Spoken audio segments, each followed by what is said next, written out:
खुलुमबाय लोगोफोर, गोजोन फुंबिलि बयनिसिमबो। नोंथांमोनखौ डियार ब्रह्म चेनेलाव आरो फिन खेबसेबाव बयखौबो बरायनाय बावहरबाय।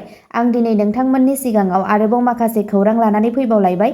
आसा खालामो नोंथांमोनहा खौरांखौ नायनानै मोजां मोनगोन। आरो नोंथांमोनहा खौरांखौ नायनानै मोजां मोनोब्ला अन्नानै लाइक, शेयार आरो कमेन्ट खालामनानै होलांब्लानो जाबाय।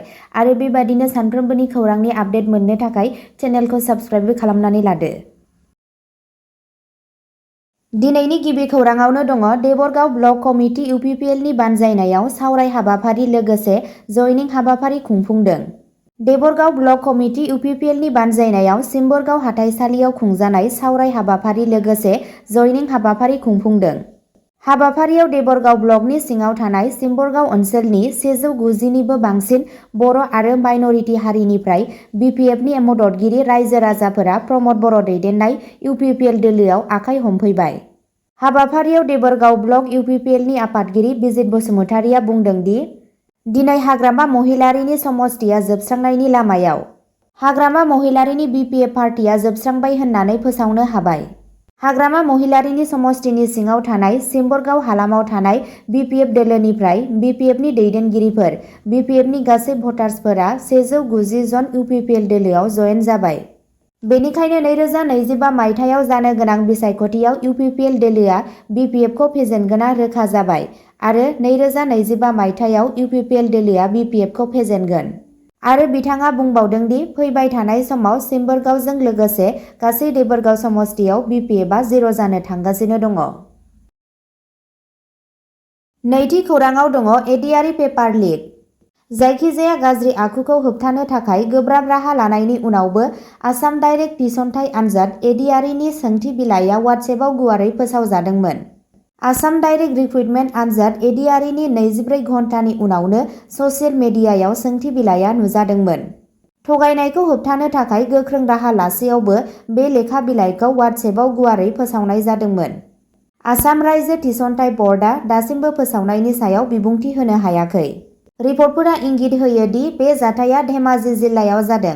धेमाजिनि पुलिस सामलायगिरि हितेश चन्द्र रायआ खौराङाव खिन्थादोंमोन दि दायो नायबिजिरनाया सोलिगासिनो दं, नाथाय जेब्लासिम नायबिजिरनाया जोबाखै अब्लासिम बुंनांगौ जेबो गैया। खौरांगिरिफोरा सोलोंथाइ मन्थ्रि रनज पेगुजों सोमोन्दो लाखिदोंमोन, नाथाय बिथाङा जेबो फिन्नाय होआखैमोन। लिक जानायनि फिननायाव आसाम कंग्रेसनि आफादगिरि भुपेन बराया हिमन्त बिश्व शर्मा सरकारखौ सोंखारिदोंमोन आरो बेखौ मोनसे गेदेर फेलें होनना बुंदोंमोन आरो शर्माखौ जाख्ल'नायनि दाय होदोंमोन। बराया दाबि खालामदोंमोन दि लिकआ शर्मानि खुंथायनि सिङाव गोसारलानाय अनाचारखौ दिन्थियो। थामथि खौराङाव दङ कंग्रेसआ स्मार्ट मिटार आरो आनजादनि गाज्रि सामलायनायखौ हेंथा होदों, केलेंकारिफोरनि सायाव गोजौ थाखोनि नायबिजिरनो खावलायदों। गासै आसामाव स्मार्ट मिटारफोरखौ बोखारफिननो दाबि खालामनानै कंग्रेसआ समबाराव गुवाहाटीनि राजीव भवनाव धर्ना होदोंमोन। कंग्रेस दैदेनगिरि आरो आसाम महिला कंग्रेसनि आफादगिरि मीरा बरठाकुरनि दैदेननायाव बे हेंथा दिन्थिफुंनाया गोदान मोब्लिब मिटारफोरखौ लानानै गुवारै अजद दैखांनायखौ दिन्थिदोंमोन। बरठाकुरा दोलोनि मावथिफोरखौ बिबुंथि होनानै गिबि मन्थ्रि हिमन्त बिश्व शर्माखौ स्मार्ट मिटारनि साखाथिनि जेंनाफोरनिफ्राय सुबुंफोरनि गोसोखौ दोरोदनो थाखाय बोखावग्रा राजखान्थि बाहायनायनि दाय होदोंमोन। बरठाकुरा बुंदोंमोन, गावस्राहोग्रा राजखान्थि लाबोनानै स्मार्ट मिटारनि आयदाखौ गुबुन लामाथिं लांनो हाया। बेरेखा हान्जानि दैदेनगिरि देबब्रत शइकियाआ हेंथा दिन्थिफुंनायाव बाहागो लादोंमोन आरो स्मार्ट मिटारफोरखौ सोरखारा सामलायनायखौ सोंखारिदोंमोन। शइकियाआ दाबि खालामो, स्मार्ट मिटारनि मुङाव रायजोनि सुबुंफोरखौ सोबख'नाय जादों। ब्रैथि खौराङाव दङ डिबि स्टक ब्रकिं थगायनाय केसआव गेदेर सोलाय-सोल', पुलिसआ गोजौ थाखोनि पुलिसनो केस होफिनबाय। बावैसो समफोराव आसामाव बयनिख्रुइबो गोनांथारसिन केलेंकारिफोरनि गेजेराव मोनसे डिबि स्टक ब्रकिं फाइनेन्सियेल थगायनाय केसआव बिबानगिरिफोरा फार्मनि बिगोमा दीपांकर बर्मनखौ नागिरनो जुजिनायनि उनाव नायबिजिरनायाव सोलायनाय नुनो मोन्दों। जाय रां थिसनगिरिफोरखौ 7,000 कौटिसो रांनि अनुमानित खहाजों जुजिनांदों। दायो लेङाइ साब इन्सपेक्टर बिशाल दासनि जायगायाव लेङाइ पुलिस कमिशनार अमित महतनो बिबान होनाय जादों। बर्मनआ 1 दाननिफ्रायनो खारखोमानानै दं। बिथांनि जोबथा मिथिजानाय थावनिया गुवाहाटीमोन। गावनि पासपर्टखौ बाहाया आरो हादर नागाराखैब्लाबो बर्मननि थावनिखौ पुलिसआ मिथियाखै।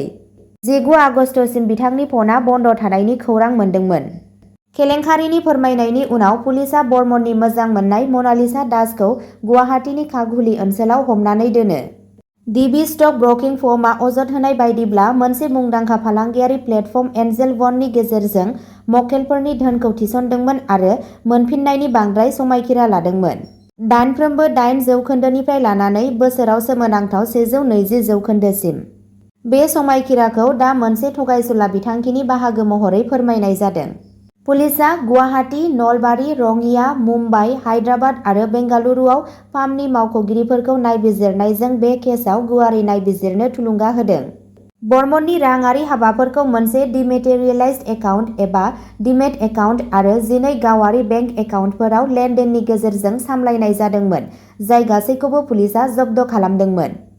बे केलेंकारिया गोख्रों नायबिजिरनायखौ जागायजेनदोंमोन आरो राङारि थगायनाय आरो रां थिसनगिरिफोरनि रैखाथिनि सायाव जिंगा सिखांदोंमोन। बाथि खौराङाव दङ कक्राझाराव पुलिसनि जिम्मायाव सासे सुबुंनि जिउ खहा। आसामाव जिम्मायाव थैनायनि जाहोनाव मोनसे जेंना गोनां बांनाय नुनो मोन्दों, जाय रायजोनि पुलिस हान्जाखौ गोख्रों नायबिजिरनायनि सिङाव लाबोदों। बे जाथाया आसामाव 11 साननि गेजेराव नैथि जिम्मायाव थैनाय। बावैसो सिगां जाथाया कक्राझार जिल्लानि गसाइगाव महकुमायाव जादोंमोन, जेराव रबिबारनि मोनाबिलियाव सासे सुबुङा पुलिसनि जिम्मायाव थैदोंमोन। रुंसारि जानाय 35 बोसोर बैसोनि बापी डेआ गसाइगाव सदर सहरनि फालपारानि थागिरिमोन। रिपर्टनि बायदिब्ला डेआ गोसोआरि सावस्रिनि जेंनाफोरजों जुजिगासिनो दंमोन। बियो कलेज र'डआव गंसे गारिखौ खहा खालामनायनि उनाव पुलिसजों हमजादोंमोन। मोनाबिलिनि 8 रिंगासोआव बिथांखौ हमनायनि 3 घन्टा उनाव पुलिसआ डेनि नखरनो बिथांनि थैनायनि खौरां हरो, जेराव पुलिसआ बिथांनि थैनायखौ मिथिंगायारि जाहोनफोरनि थाखाय होदों। बिथांनि नखर आरो जायगानि थागिरिफोरा पुलिसनि अनागारिनि जाहोनखौ दाय होदों। बे जाथाया ओनसोलाव जेंनाखौ बांहोदोंमोन। जायगानि सुबुंफोरा न्याय आरो लोब्बा थानाय पुलिस मावथिफोरनि बेरेखायै थाबैनो राहा लानो दाबि खालामदोंमोन। पुलिसआ डेनि गोथै सह'खौ पस्टमर्टेम आनजादनि थाखाय दैथायहरदों आरो मोजाङै नायबिजिरनो खोथा होदों। बे जाथाया आसामाव थांनाय 11 साननि गेजेराव नैथि जिम्मायाव थैनायनि सिन। 4 सेप्तेम्बरखालि सासे गबिन्द राजबंशीखौ जालुकबारी पुलिस थानानि मोनसे लकआपआव सोमोनांथाव थासारियाव थैनाय मोननाय जादोंमोन, जाय रायजोआव जिम्मायाव थैनायनि सायाव जिंगा सिखांदोंमोन। बिजिरसालिया people's union for civil liberties (PUCL) नि बिथोनफोरखौ मानिनायखौ रोखा खालामनो आरो पुलिस गोहोनि गाज्रि बाहायनायखौ होबथानो थाखाय सुबुरुन खावलायदों। 6थि खौराङाव दङ मानकासाराव साबा बांलादेशनि नोगोरारिफोरखौ हमदों। मानकासार पुलिसआ रबिबारनि मोनाबिलियाव आसाम-मेघालय सिमायाव साबा बांलादेशी नोगोरारिफोरखौ हमदोंमोन।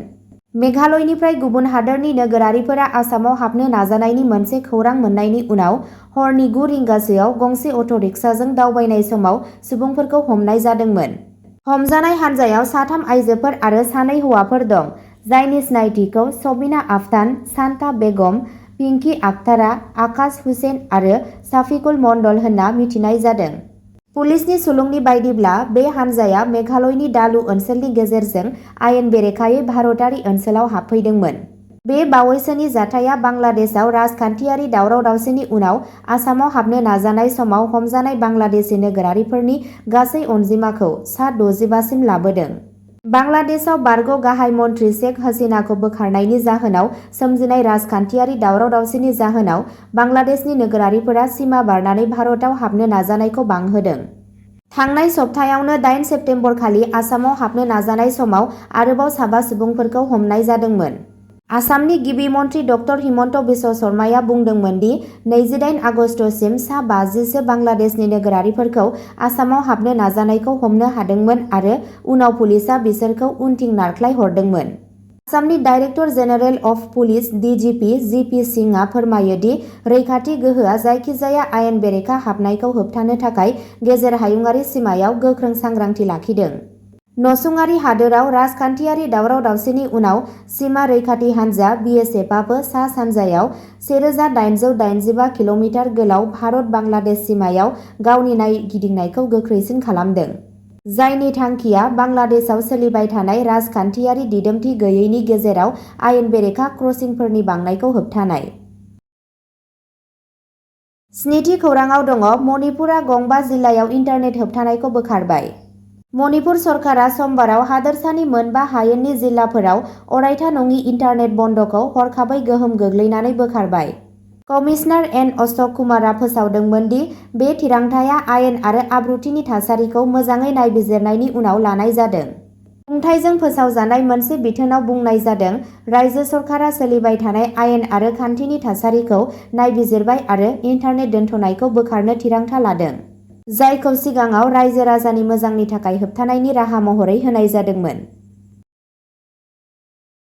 9थि खौराङाव दङ बाक्सा जिल्लानि खामारदैसा मिनि स्टेडियाम आन्डार-17 नि जोलुर गेलेनायखौ बिजनी आरो मंगलदै मोननै हानजानि गेलेनायजों मैया बेखेवनानै होबाय। बाक्सा जिल्लानि सिङाव थानाय खामारदैसा mini stadium, Lokhibazar Assam football एसोसिएशनआ एभारेस्ट स्पर्टस क्लाबनि बानजायनायाव आन्डार-17 नि जोलुर गेलेनायखौ बिजनी आरो मंगलदै मोननै हानजानि गेलेनायजों बेखेवनानै होदों।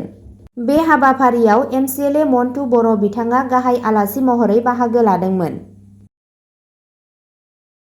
9थि खौराङाव दङ लखनौनि फरायसालियाव गेलेबाय थानाय समावनो हार्ट एटेक जानानै 3 बोसोरनि फरायसाया रुंसारि जायो। थाखो 3 आव फरायनाय सासे 9 बोसोर बैसोनि हिन्जावसाया लखनौआव गावनि फरायसालिनि सोरगिदिं गेलेबाय थानाय समाव हार्ट एटेक जानानै रुंसारि जादोंमोन। फरायसालिनि गोरायुंआ सनिबाराव बुंदोंमोन दि लखनौनि मन्टफर्ड फरायसालिनि सासे 9 बोसोर बैसोनि फरायसाया सोरगिदिं गेलेबाय थानाय समाव हार्ट एरेस्टजों रुंसारि जादोंमोन।